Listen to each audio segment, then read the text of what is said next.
La presidenta Claudia Sheinbaum tundió con todo a Javier Milei, a Felipe Calderón y bueno, le puso una arrastrada y le está poniendo una arrastrada el gobierno de México a los cárteles de la delincuencia organizada.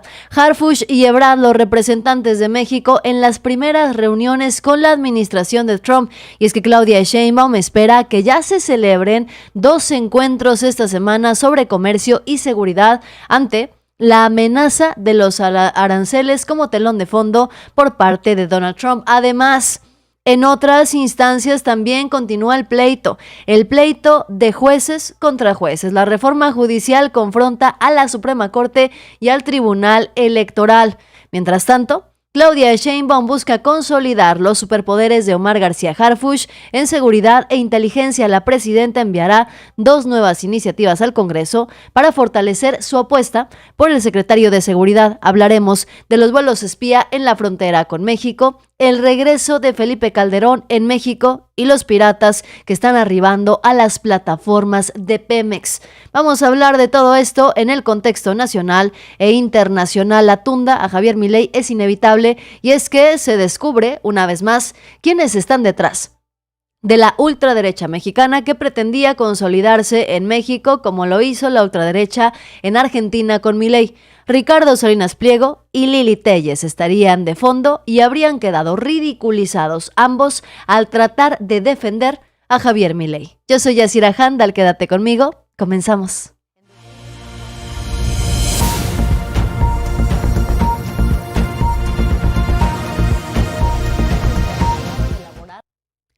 Un grupo de piratas modernos, así se les conoce, asaltó a los trabajadores de una plataforma petrolera en la sonda de Campeche.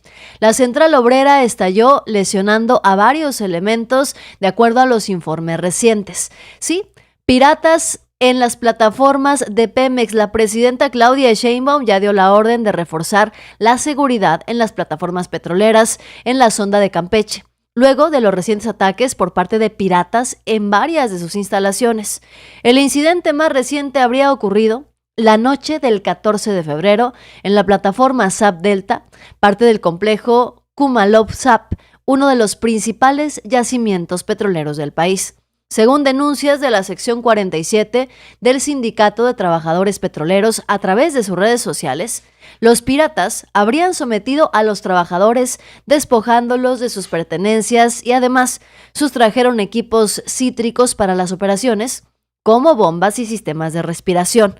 Ante la gravedad de la situación, la presidenta ya instruyó a la Secretaría de Marina para tomar medidas inmediatas y así poder garantizar la seguridad de los trabajadores y la protección de las instalaciones estratégicas. La Marina, a partir del día de hoy, ya está apoyando a Pemex en la vigilancia de las plataformas y en la respuesta ante cualquier ataque. Esto expresó Claudia Sheinbaum en su conferencia de prensa mañanera. La seguridad de las plataformas petroleras ha sido reconocida ya como una prioridad por el gobierno, dado el impacto de la industria en la economía nacional. Bueno, pues así comenzarán a desplegarse unidades de vigilancia ante lo ocurrido el fin de semana. 5 trabajadores de la plataforma SAP Delta del complejo Kumalov-SAP en la sonda de Campeche fueron trasladados a Ciudad del Carmen el fin de semana para ser valorados en el Hospital de Petróleos Mexicanos luego del atraco por piratas modernos sufridos el viernes por la noche, y esto lo confirma el mismo Sindicato de Trabajadores Petroleros de la República Mexicana, la sección 47, quienes mencionan a través de sus redes sociales lo que ocurrió. Señalan que los trabajadores fueron amenazados y atracados por piratas en la plataforma SAP Delta por la situación. Estos obreros. Pues así la situación. Ahora la pregunta y una de las cosas que más preocupa a las y los mexicanos: ¿afecta el asalto de piratas a la plataforma petrolera en la sonda de Campeche a la producción de petróleo o a la soberanía y autosuficiencia energética de México? ¿Cómo afectan estos asaltos de piratas? Y también, hay que decirlo, ¿es esta la primera vez que ocurren asaltos de piratas a las plataformas de petroleras o ya han ocurrido en sexenios anteriores? Y es que, aunque pareciera haberse convertido esto en una noticia nacional sorprendente de gran relevancia, pues no es la primera vez. No es la primera ocasión que ocurren este tipo de situaciones bastante lamentables. Hoy, como ya lo dejó claro la presidenta Claudia Sheinbaum, es prioridad del gobierno de México que se mantenga la vigilancia constante en las plataformas petroleras. Los asaltos es un problema recurrente, hay que decirlo, y que sí termina afectando la seguridad principalmente de los trabajadores del lugar. Estos incidentes no solamente pondrían en riesgo la integridad física del personal, sino que también podrían conllevar a interrumpir operaciones y generar pérdidas económicas. Estos ataques no son eventos aislados ni recientes, para que no venga en unos momentos o en unas horas Carlos Alarraqui, Loret de Mola, Joaquín López Dóriga y demás a decirte que los asaltos de piratas a las plataformas petroleras son consecuencia del mal gobierno de Claudia Sheinbaum.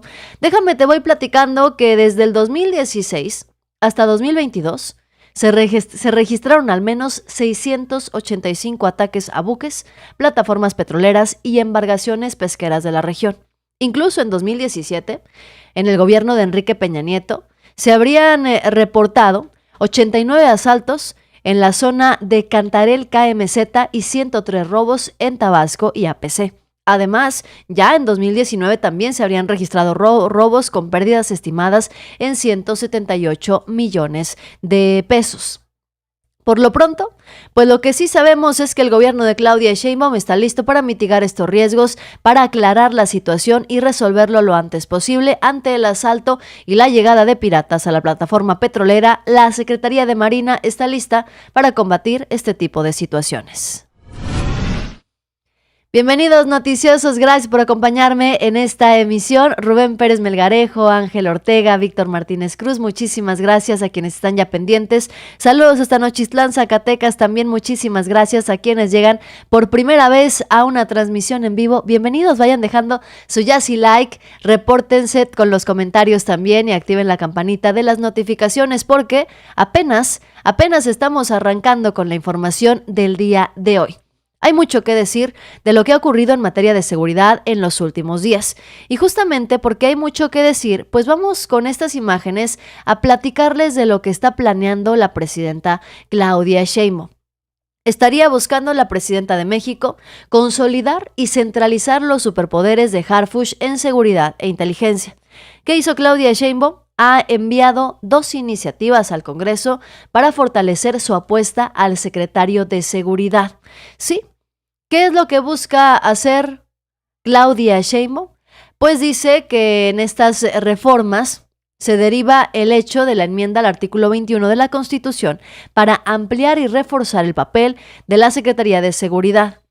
Claudia Sheinbaum le está apostando a Omar García Harfuch y pareciera ser que tiene razones de sobra para hacerlo porque el secretario de Seguridad está dando resultados sorprendentes que no se esperaba ni siquiera la derecha mexicana. Fíjense bien, estas imágenes que están viendo, este vehículo que están viendo ustedes en pantalla en estos momentos, pues resulta que es un monstruo de la delincuencia organizada.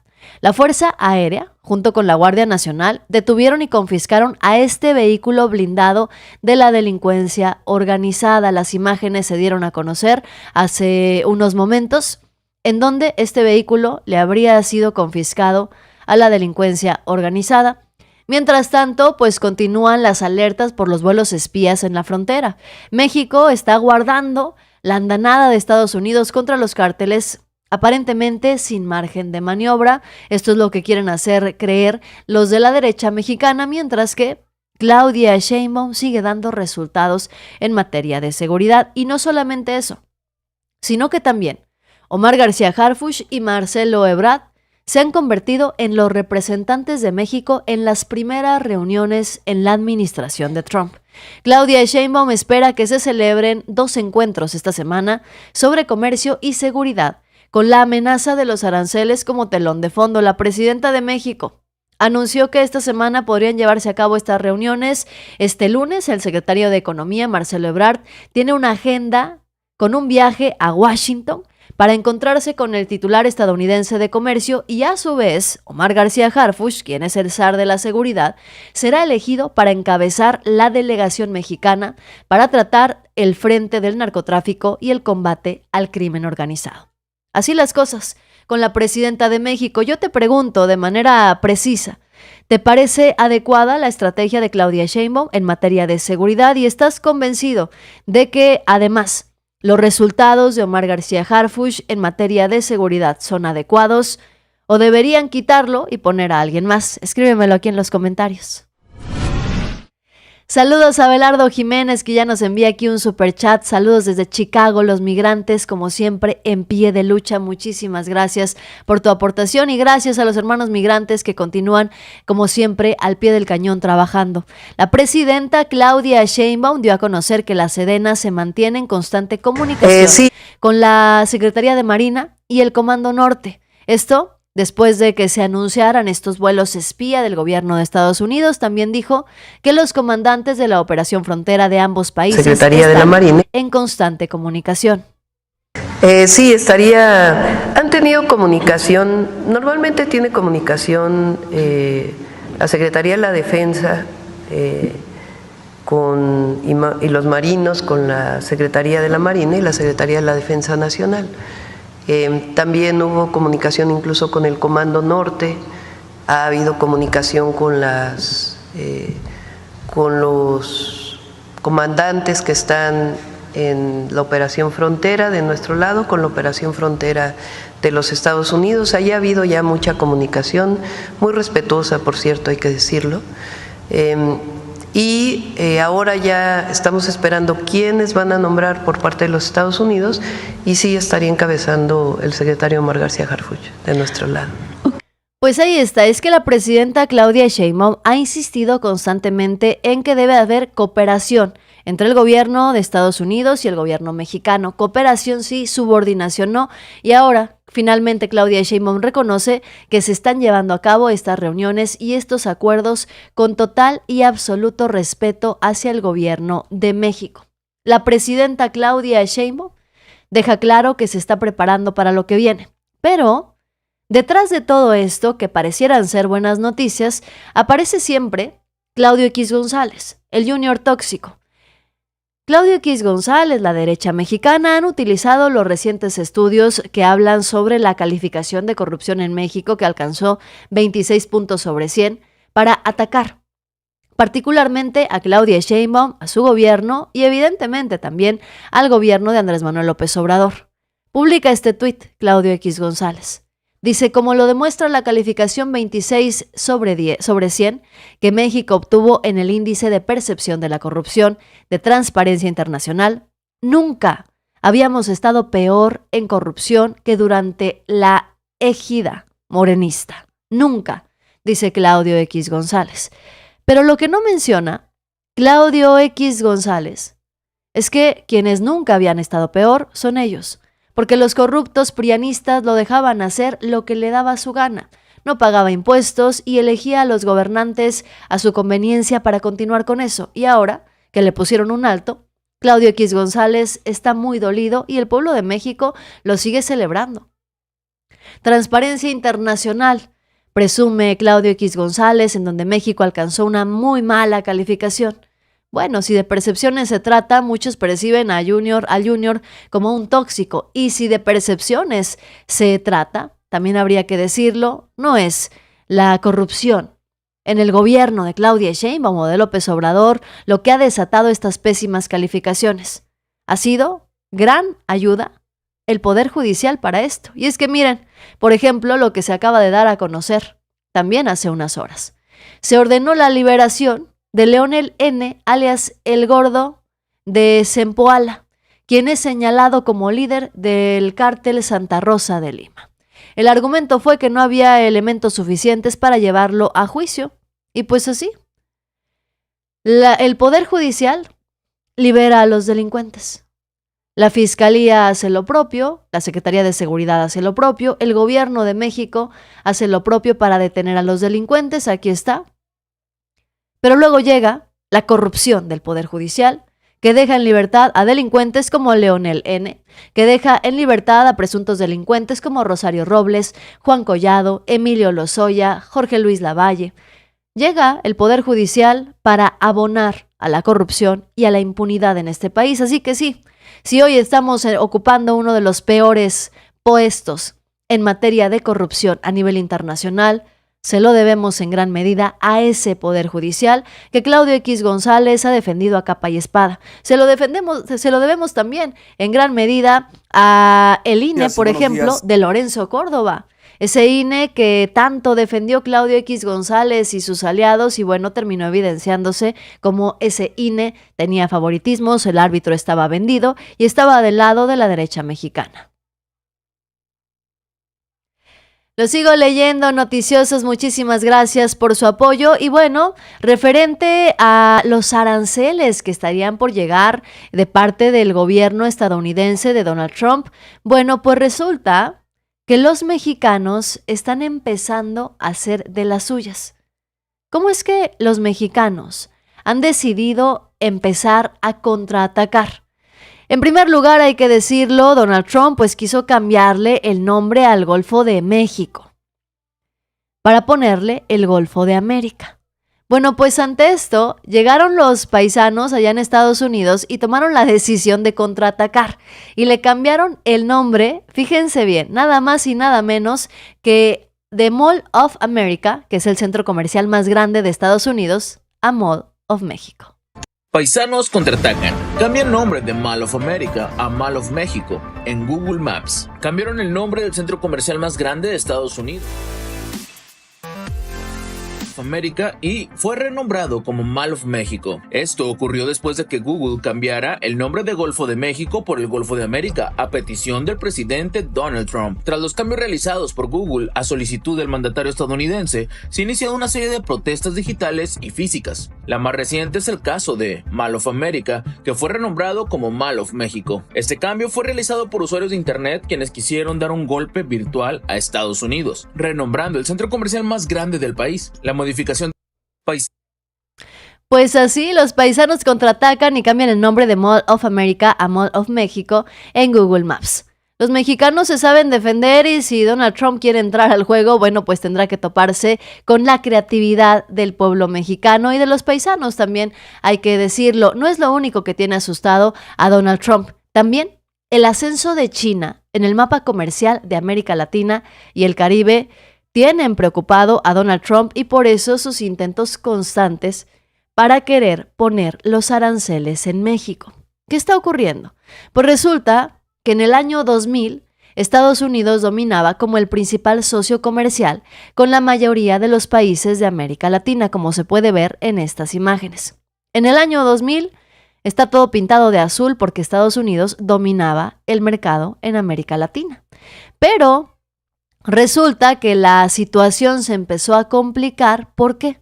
Pues porque para 2023 China ya había desplazado a Estados Unidos, consolidándose como el mayor socio en términos de valor total de bienes comercializados de la región.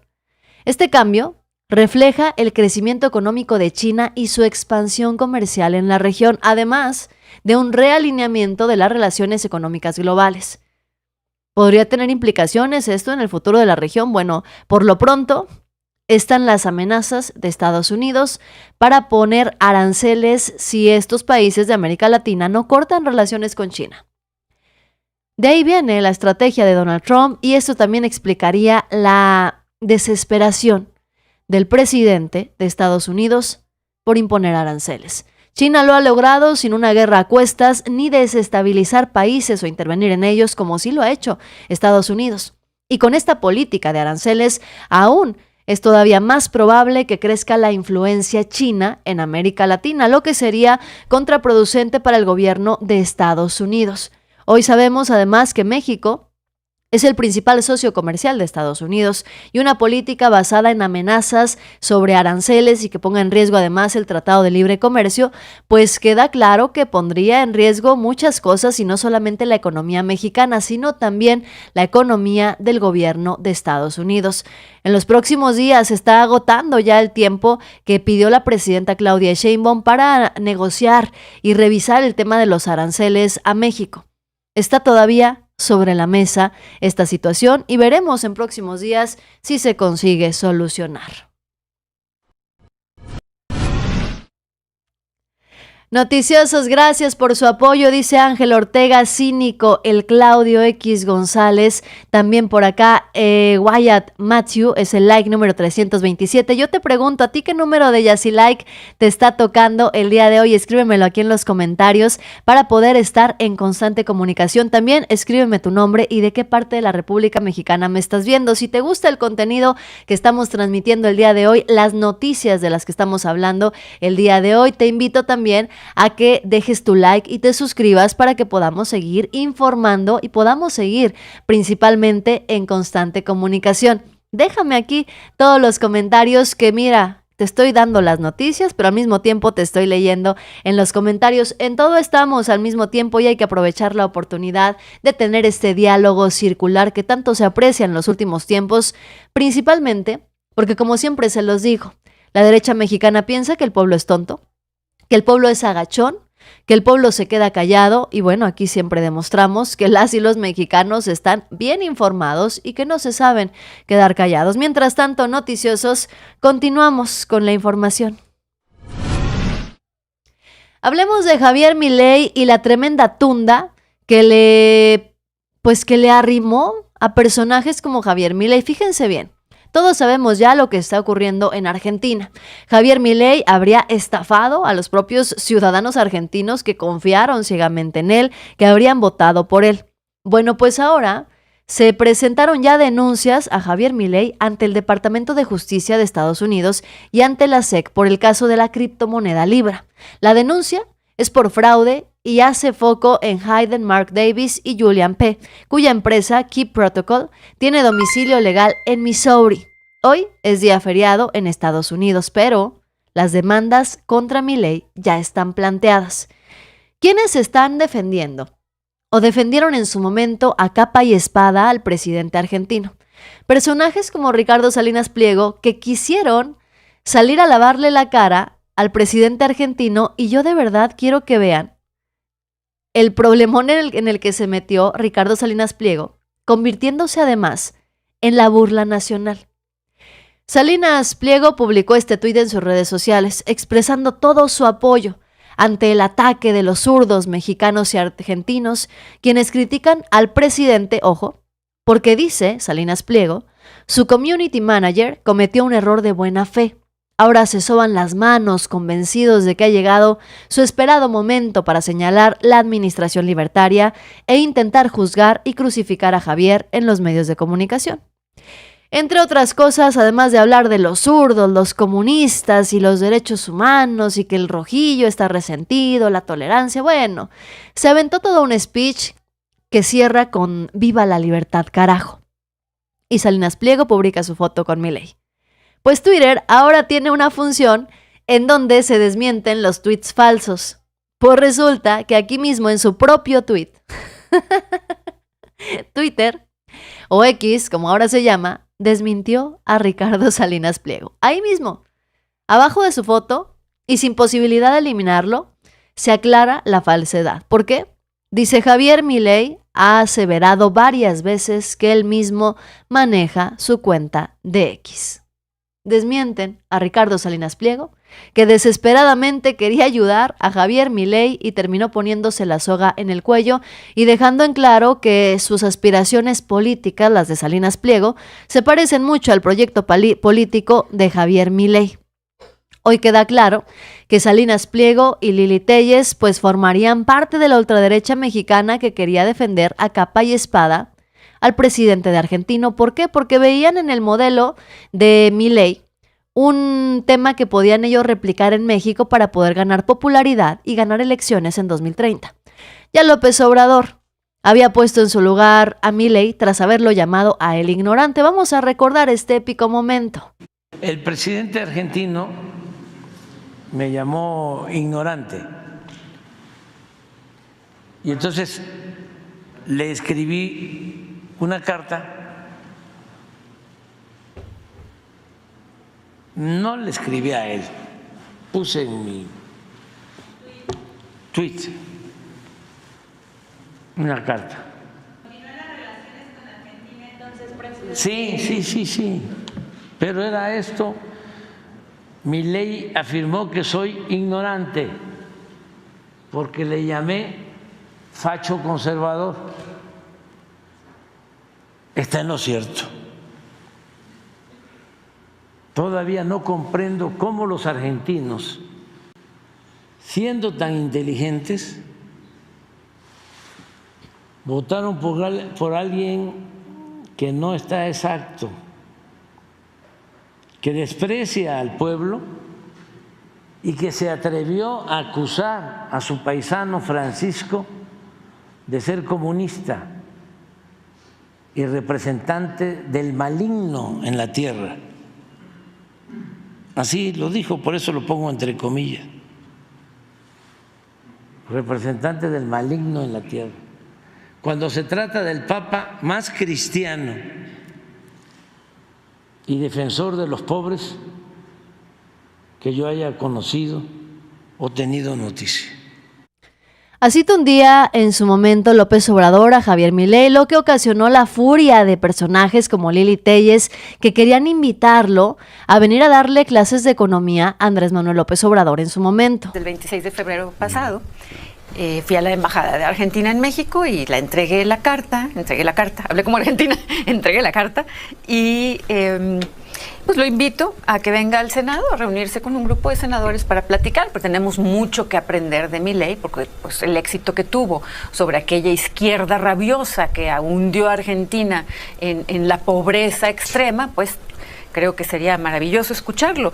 Así que hay mucho que aprender de lo que logró Milei. El 26 de febrero pasado fui a la Embajada de Argentina en México y entregué la carta, hablé como argentina, entregué la carta y pues lo invito a que venga al Senado a reunirse con un grupo de senadores para platicar, porque tenemos mucho que aprender de Milei, porque pues, el éxito que tuvo sobre aquella izquierda rabiosa que hundió a Argentina en la pobreza extrema, pues tenemos mucho que aprender, decía Lili Téllez de Javier Milei, y sí, nos queda claro que para la derecha mexicana, para la ultraderecha mexicana, es indispensable contar en sus filas con personajes que les enseñen a estafar al pueblo.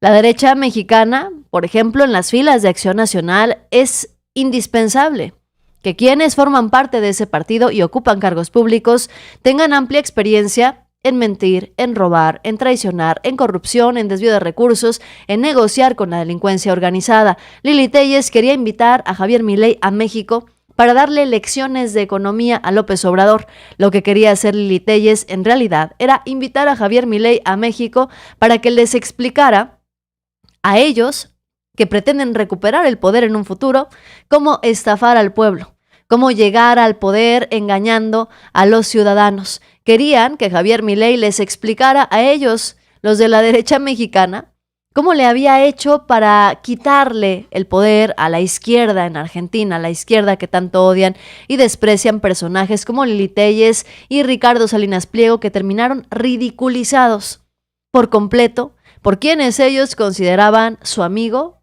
y también un ídolo nacional. Pues de confirmarse sí es sumamente grave, ¿no? Sobre todo, hasta dónde alcanzan las facultades de un presidente para promover algo privado, ¿no? Que es, aparte del fraude de confirmarse, pero el asunto es cómo como presidente de un país promueves algo para beneficio privado, ¿no? Que ahí pues hay un conflicto de interés evidente. Entonces pues vamos a ver qué más sale de este tema. ¿Su opinión cómo evitarlo en nuestro país? No, pues no meterse. Pues. Sí, pues no. Nosotros por eso separamos claramente el poder económico del poder político. Los gobiernos están para servir al pueblo. La iniciativa privada pues está para hacer negocios siempre con contenido social, ¿no? Aparte de la ganancia, pues evidentemente buscamos que haya responsabilidad social en los empresarios. Pero una cosa es el negocio privado y otra cosa es el servicio público. Pues así Claudia Sheinbaum también tundió a Javier Milei y a la derecha mexicana. Una derecha mexicana que nos ha enseñado a la perfección a no confiar en ellos en absoluto, a pesar de que hoy dicen son ellos quienes van a rescatar al país. Nos queda claro que han perdido toda confianza en el pueblo de México. Y mucho más, si esa misma derecha que nos quiere rescatar del abismo en el que estamos, en su momento le aplaudió y alabó a personajes como Javier Milei, que ahora tendrán que enfrentar a la justicia. Salinas Pliego, Lili Téllez, Xóchitl Gálvez, Leo Zuckerman, los panistas en general, aplaudieron la llegada de Milei a la presidencia de Argentina. ¿Por qué? Porque era tan relevante y tan importante para ellos. Porque Javier Milei es simpatizante de la extrema derecha. Y en Argentina, decían ellos, gobernaba la izquierda. La izquierda que había hundido en la pobreza al pueblo argentino. Bueno, pues no solamente Javier Milei representaba a la derecha, sino que también representaba como los ideales del neoliberalismo que gobernó durante mucho tiempo en nuestro país. Darle todo a las empresas privadas para dejar al gobierno rendido a sus pies. Olvidarse del pueblo mientras se beneficiaran siempre los más ricos. Pues ese es el modelo neoliberal que quedó exhibido en México y que el pueblo no quiere. Así lo exhibió ya en varias ocasiones Raquel Buenrostro. Por ejemplo, habría que recordar la vez en la que exhibió a Walmart que quería invadir impuestos poniendo sus condiciones sobre el gobierno mexicano. Y la corrupción se pelea pues todos los días, ¿no?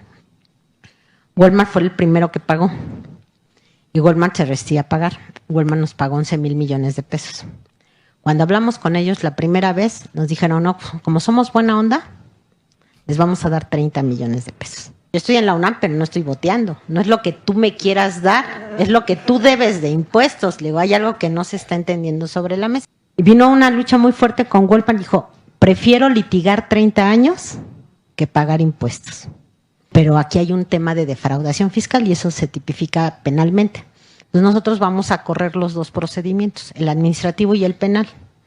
Pero en el penal nos vamos a ir sobre la persona moral, o sea, sobre Walmart. Que ya hay un antecedente en Alemania. Alemania pelea con Walmart, lo pierde Walmart y en Alemania no hay Walmart. Entonces, dijimos, no, nosotros nos vamos a ir sobre los funcionarios de Walmart, pero también sobre la persona moral de Walmart.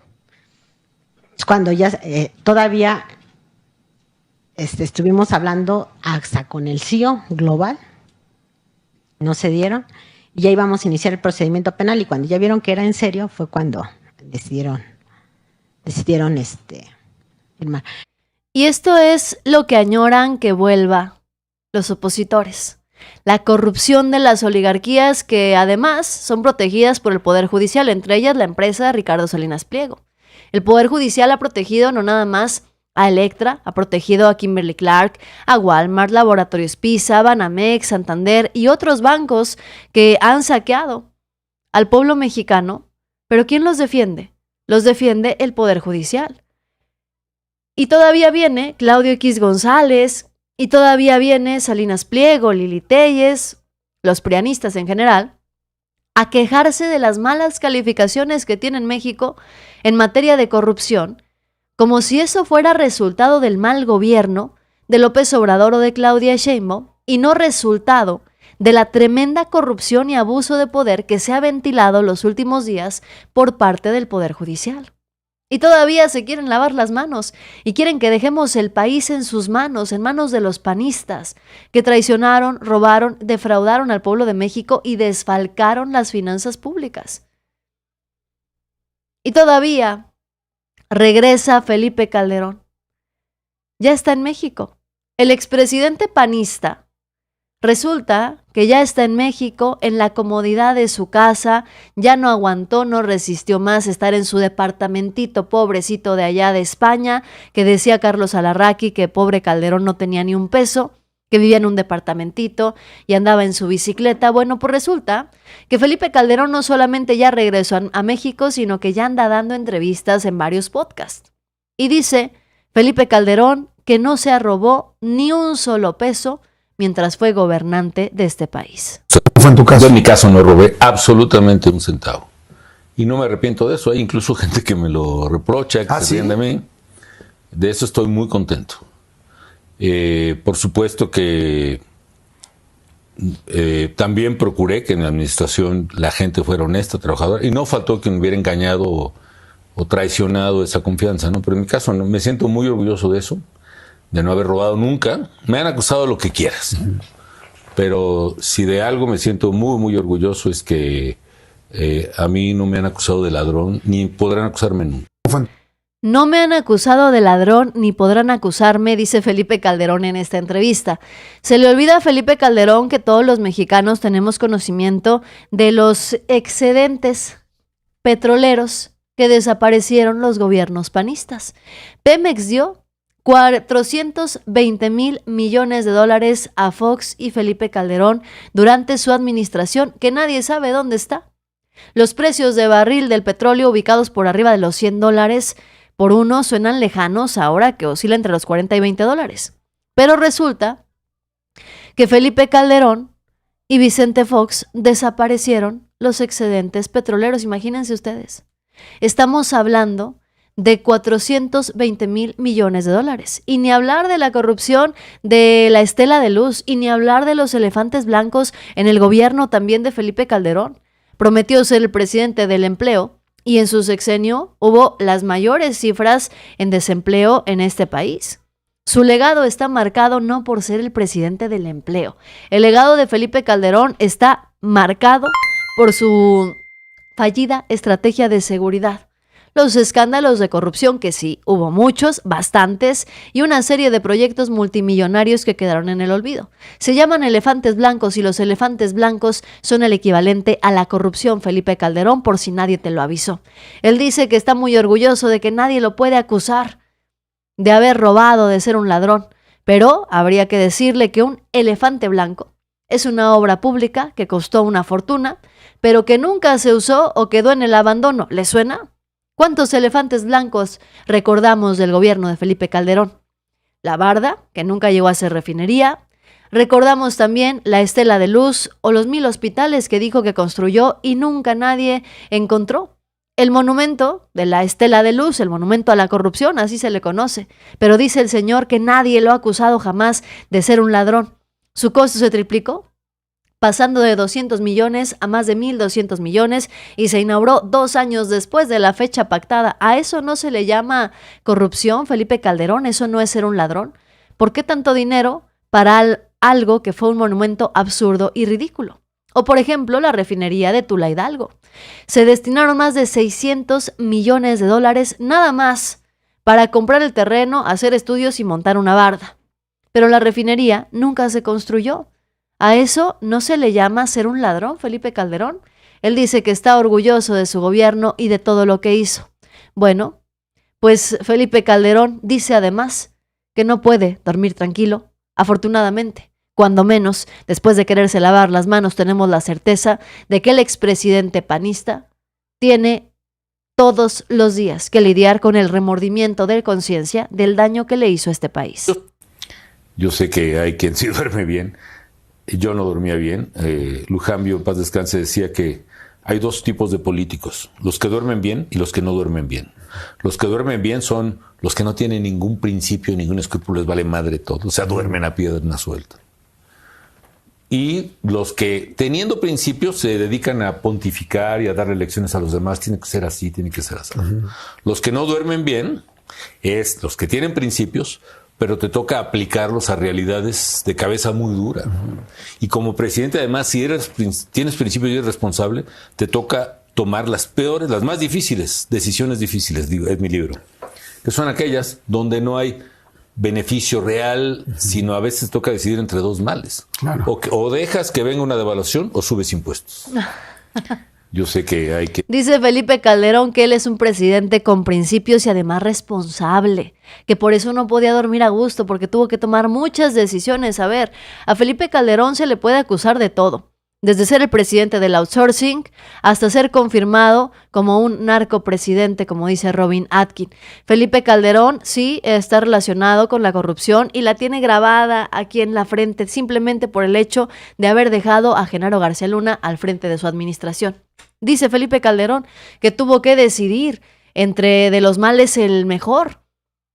Por ejemplo, subir impuestos. Y es que sí, Felipe Calderón cuando gobernó dijo que tenía que subirnos los impuestos del 15 al 16% para evitar una devaluación.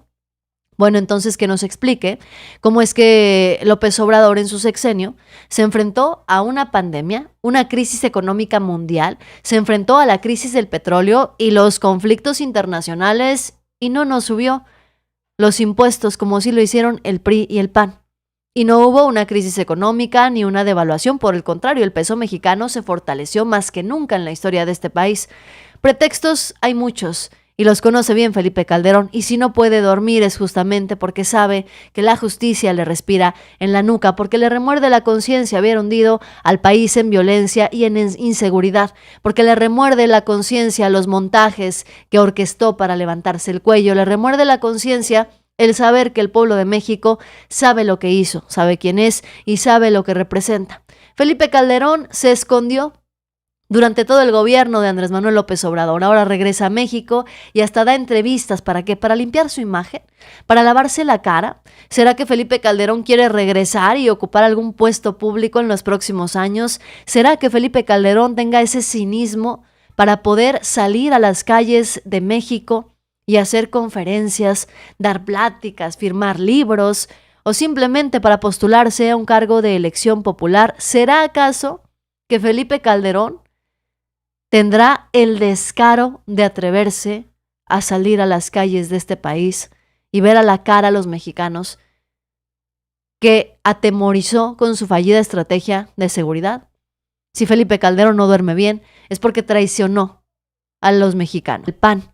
Y por eso están lejos todavía de poder recuperar el poder, de llegar a la presidencia en 2030 o de robarle o quitarle a Morena posiciones en las gubernaturas.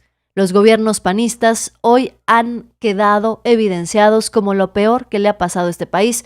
Y para muestra no solamente está el gobierno de Felipe Calderón o el de Vicente Fox. Para muestra está el gobierno de Guanajuato, que ocupa el primer lugar desde hace mucho tiempo como uno de los estados más violentos en este país.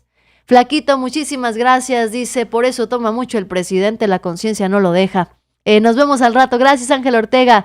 No dormía bien porque traicionó a la gente con su desastrosa estrategia, dice Patriota Mexicano.